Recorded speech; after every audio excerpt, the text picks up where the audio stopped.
A heat wave does not always look like an emergency. Sometimes it looks like a quiet afternoon at home, a chair near the window, a fan running nearby, and someone thinking they are safe because they have done the same thing every summer for years.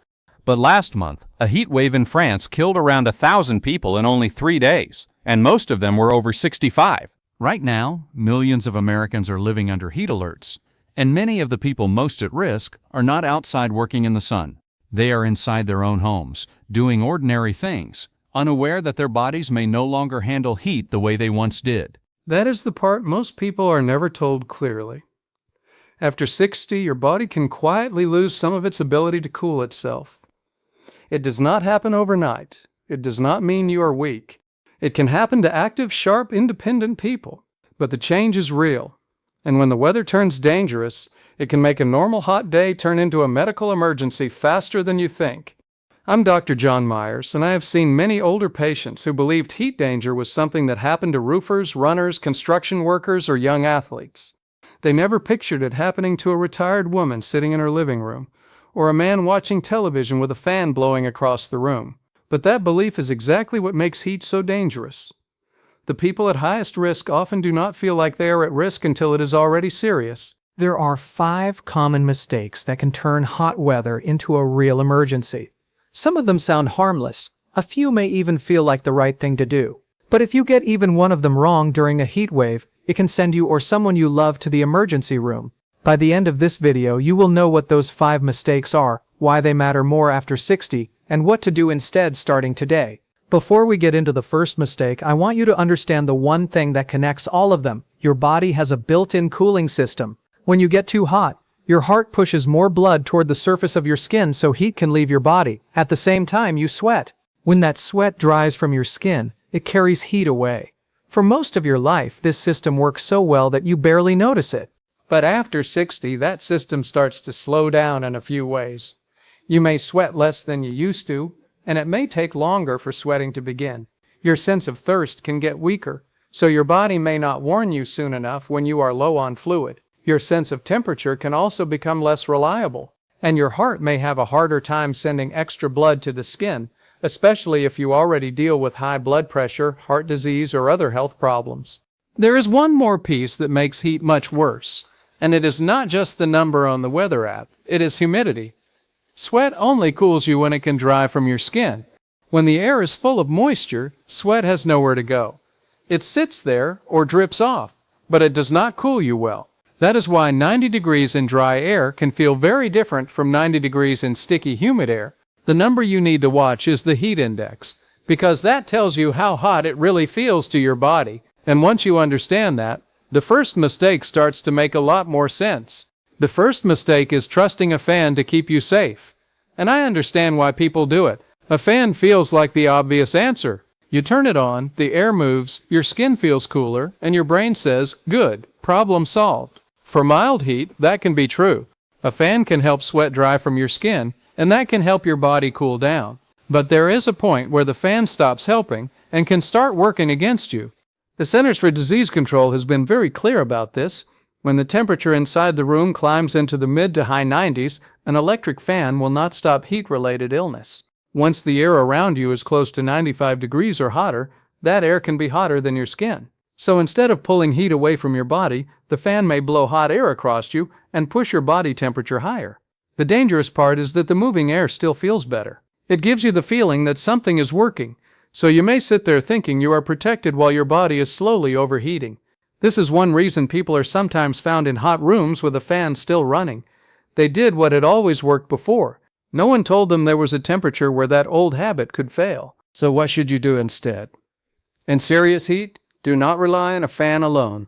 The strongest protection is air conditioning. Even a few hours a day in an air-conditioned place can lower your risk in a meaningful way. If you have air conditioning at home, use it on dangerous days. This is not the time to prove toughness to the electric bill, because the bill will not be visiting you in the hospital. If you do not have air conditioning, go somewhere that does. A library, a cooling center, a shopping mall, a friend's house, or a community building can give your body the break it needs. If you are using a fan, make it work with moisture. Wet your skin with a spray bottle, place a cool damp cloth on the back of your neck, Or take a cool shower before sitting in front of the fan. A fan moving over dry skin in a very hot room does very little. A fan moving over damp skin can help pull heat away as the moisture dries. Do not underestimate a cool shower or bath. It can bring your body temperature down faster than sitting still with a fan or sipping a cold drink. On the hottest days, a cool shower in the morning and another in the evening can make a real difference. Loose, light, pale-colored clothing also helps because it lets sweat dry instead of trapping heat against your skin. Now, while the fan mistake is easy to see once you know the number, the second mistake is much harder because it is hidden inside something many people over 60 do every single day. It has nothing to do with being careless. It has to do with a medication sitting in your cabinet, and this is where heat risk becomes personal. Many common medications can affect the same cooling system your body depends on during hot weather. Water pills, also called diuretics, are often prescribed for blood pressure or swelling. Their job is to pull fluid out of the body. That may be helpful for the condition they are treating, but during a heat wave you are already losing fluid through sweat. That means dehydration can come faster, and you may not feel it coming clearly. Beta blockers are another common group of blood pressure and heart medications. They can reduce sweating and also limit how strongly the heart pumps extra blood toward the skin. Those are two of the body's main cooling tools being turned down at the same time. Then there are anticholinergic medicines, which can show up in some bladder medications, certain antidepressants, sleep aids, and allergy pills. Some of these can directly reduce sweating, and that matters a lot when sweating is one of your main defenses. None of this means these medications are bad. They may be protecting your heart, lowering your blood pressure, helping your kidneys, or treating problems that truly need treatment. So the most important point here is simple. Never stop or skip a medication just because the weather is hot. That can be much more dangerous than the heat itself. The answer is not to panic. The answer is to plan.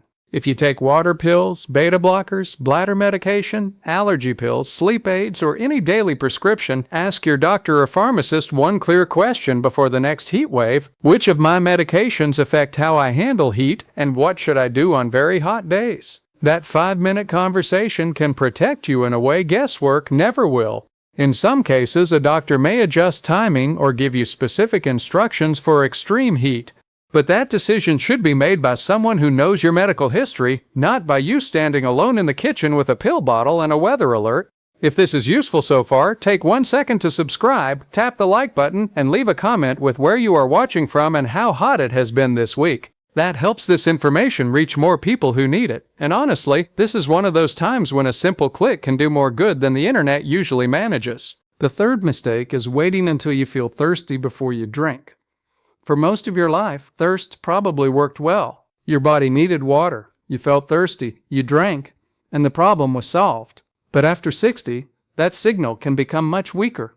The National Institute on Aging points out that older adults may feel less thirsty than younger people, even when their bodies are already low on fluid. Now add heat, add sweating, add a water pill if you take one. Suddenly, you can become dehydrated without your body sending a strong warning. By the time you feel really thirsty on a hot day, you may already be behind. And once you are behind in dangerous heat, it is harder to catch up. Dehydration is not just feeling dry. It can thicken your blood, lower your blood pressure, strain your heart, stress your kidneys, and make dizziness or falls more likely. That is why thirst is not a safe guide anymore. On hot days, you need to drink on a schedule. Keep water close enough that you do not have to think about it. Sip through the day instead of waiting and then drinking a lot at once. For many people, a good rough goal is a glass of water every hour during a hot day, especially if you are active or sweating. But there is an important exception. If your doctor has told you to limit fluids because of heart failure, kidney disease, or another condition, follow that medical advice. Your doctor's limit comes first. This is where the human body gets annoying, because apparently even water needs terms and conditions. For most people, there is a simple way to check if you are drinking enough. Look at your urine. If it is pale, close to the color of light straw, you are probably doing well. If it is dark and strong looking, you are behind and need to drink more. And if you are sweating for hours, water alone may not be enough. You are also losing salt and minerals. That is when an electrolyte drink, a little juice, or a small salty snack can help keep your body balanced. Alcohol and heavy caffeine can also work against you in the heat. A couple of beers on a hot porch, or several cups of coffee can pull more fluid out of you right when your body needs it most. You do not always have to avoid them completely, but in dangerous heat, go easy and match each one with extra water. That one small habit can keep a normal summer afternoon from becoming a problem. The fourth mistake is trusting your body to tell you when your home has become dangerous. This is where many heat deaths happen, and it is heartbreaking because the person often does not know anything is wrong. They may feel a little tired, a little warm, maybe slightly foggy, but not scared. And because the room heats slowly, degree by degree, the change can sneak up on them. That slow rise is the trap. Your house may start the day comfortable, then the sun hits the windows, the walls hold heat, the air stops moving, and by late afternoon the room is far hotter than you realize. If your temperature sense is weaker than it used to be, your body may not warn you loudly enough. You may sit there thinking, "I'm fine," while your cooling system is already losing the fight. This is why many heat deaths happen indoors, not outside. It is also why so many victims are older adults. They are not always running errands or doing yard work. They are sitting at home. In some cases, the air conditioner was off to save money. In other cases, there was no air conditioning at all. More than 80% of Americans who die from heat are over 60. And this mistake is one major reason. Let me tell you about a man I will call Frank. Frank is not one single patient. He is a mix of many real situations doctors see again and again. Frank was 78, lived alone, and was proud of how independent he was. He took a water pill and a beta blocker for blood pressure. Both medications were doing what they were supposed to do. But during a heat wave, they also made it harder for his body to stay cool. Frank had grown up without air conditioning and never liked using it. He thought it was too expensive and unnecessary. On hot days, he cracked a window and turned on a fan. He did not feel like he was in danger. He just felt warm and worn out. He told himself it was age and weather.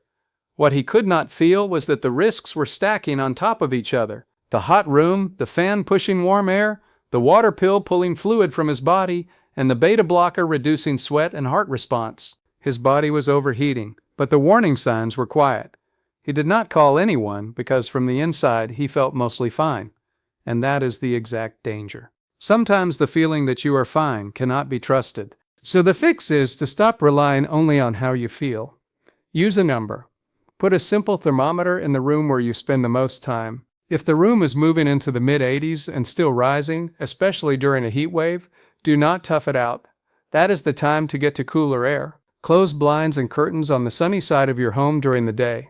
Do not let the sun bake your rooms while you sit in them like a slow-cooking casserole, because apparently houses enjoy betrayal too. Remember that heat rises. An upstairs bedroom can be much hotter than the first floor. On brutal days, spend time and sleep in the lowest, coolest room you have. If you need to do errands, yard work, or take a walk, do it early in the morning or later in the evening. Avoid the direct sun during the hottest part of the day, roughly between 10 in the morning and 4 in the afternoon. And if you live alone, set up a buddy system before the heat wave hits. Choose one person, a neighbor, a friend, a family member, someone from church, to check on you every day by phone or in person. Then check on someone else too. A single knock on the door can save a life.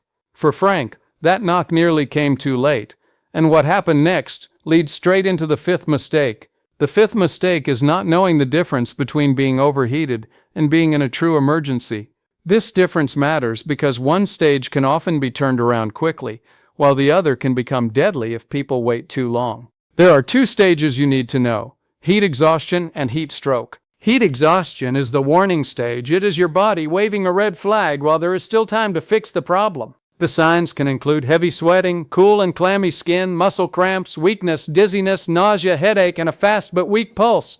A person may look drained, shaky, or unwell, but they may still be awake, clear, and able to respond. If you catch heat exhaustion early, the steps are simple. Stop what you are doing. Move to a cool place, or at least into the shade. Lie down if you can. Loosen tight clothing. Sip cool water. Put cool wet cloths on the skin, especially on the neck, under the arms, and near the groin where larger blood vessels are close to the surface. These areas help cool the blood as it moves through the body. Give it time. Many cases of heat exhaustion turn around when the person gets cool and gets fluids. But if heat exhaustion is missed, it can move into heat stroke. Heat stroke is not something to watch and wait on. It is a call 911 now emergency. The CDC says heat stroke happens when the body's temperature climbs to around 104 degrees or higher and the cooling system has failed. At that point, the body can no longer protect itself. The signs of heat stroke should scare you into action. Confusion, slurred speech, a person not acting like themselves, hot and often dry skin because sweating may have stopped, a pounding rapid pulse, a throbbing headache, fainting, loss of consciousness. The biggest warning sign is a change in thinking or behavior. If someone is confused during a heat wave, do not brush it off as tiredness, age, or just the heat. That confusion may be the heat emergency. At 104 degrees and rising, the body begins to damage its own organs, including the brain. Every minute matters. If you see these signs in yourself or someone else, call 911 immediately. While waiting for help, move the person into cooler air. Use a cool shower or bath, if that is safe and possible. If not, place cold, wet towels or ice packs on the neck, under the arms, and near the groin. Keep cooling them from the outside until help arrives. There is one important warning here. If the person is confused, very drowsy, or unconscious, do not try to make them drink water. Do not pour water into their mouth. They can choke, and then you have made one emergency into two, because apparently the human body likes adding side quests at the worst possible time. Cool them from the outside and let the paramedics handle fluids when they arrive. This is where Frank's story turns. His neighbor, a woman 2 doors down, had made a habit during that hot week of checking on him in the evening. That day, Frank did not answer the door the way he normally did. When she found him, he was slumped in his chair, awake but confused. He was mumbling, not making sense, and his skin felt hot and dry. She knew enough to understand that confusion during a heat wave is not something to ignore. She called 911. While waiting, she put cold, wet towels on his neck and under his arms. The paramedics continued cooling him on the way to the hospital. Frank spent 2 days in the hospital with heat stroke, but he walked out alive. His doctor told the family that another hour alone in that chair could have ended very differently. Frank is fine today. He runs the air conditioning on hot days now and does not argue with the electric bill. His neighbor still checks on him, and he checks on others too. He lived because one person knew one sign. That is the point of this whole video. You do not need complicated medical training to protect someone during a heat wave. You need to know what matters, watch for it, and act fast when the warning signs show up. So let's put the 5 mistakes together in a simple way you can use today. First, do not trust a fan alone in serious heat. A fan can help in mild weather, but once the air gets into the mid to high 90s, it may not protect you. Above roughly 95 degrees, it can blow hot air across your body and make things worse. If the heat is dangerous, get into air conditioning for at least a few hours. If you use a fan, wet your skin so the moving air can actually help cool you. Second, know how your medications affect heat. Water pills can make dehydration come faster. Beta blockers can reduce sweating and limit how well your heart sends blood to the skin. Some bladder medicines, sleep aids, allergy pills, and certain antidepressants can also interfere with sweating. Do not stop any medication on your own. Ask your doctor or pharmacist what your personal heat plan should be. Third, do not wait until you feel thirsty. After 60, thirst can become a weak warning signal. Drink steadily through the day unless your doctor has told you to limit fluids. Keep water close. Sip often. Watch your urine color. Pale is a good sign. Dark means you are behind. If you are sweating for hours, include electrolytes or a salty snack. Be careful with alcohol and too much caffeine because they can pull fluid away when you need it most. Fourth, do not trust the feeling that your home is safe. Use a thermometer. If your room is rising into the mid-80s and keeps climbing, take action. Close blinds during the day, stay in the coolest room, avoid upstairs rooms if they are hotter, and plan errands or walks for early morning or evening. If you live alone, set up a daily check-in with someone during a heat wave, and check on another person too. The buddy system may sound simple, but simple things often save lives while complicated things sit around looking important. Fifth, know the difference between heat exhaustion and heat stroke. Heat exhaustion can look like heavy sweating, cramps, dizziness, nausea, headache, weakness, and clammy skin. Move to a cool place, rest, Sip water and cool the skin. Heat stroke is different. Confusion, slurred speech, hot dry skin, fainting, or a pounding pulse means call 911 now. Start cooling the person from the outside while you wait. Do not give water to someone who is confused or unconscious. None of these steps are hard, none of them require special equipment. Most cost little or nothing, but each one gives you more control on the kind of day that quietly sends people into danger. Heat does not always announce itself. It can build slowly in a room, in a body, in a person who thinks they are fine. That is why knowledge matters. That is why checking on people matters. And that is why one phone call, one thermometer, one cool room, or one neighbor at the door can be the difference between a close call and a tragedy. If this video helped you, subscribe, like it, and share it with one person over 60 who needs to hear it. Take care of yourself in this heat, check on the people around you, and do not wait for danger to announce itself before you act.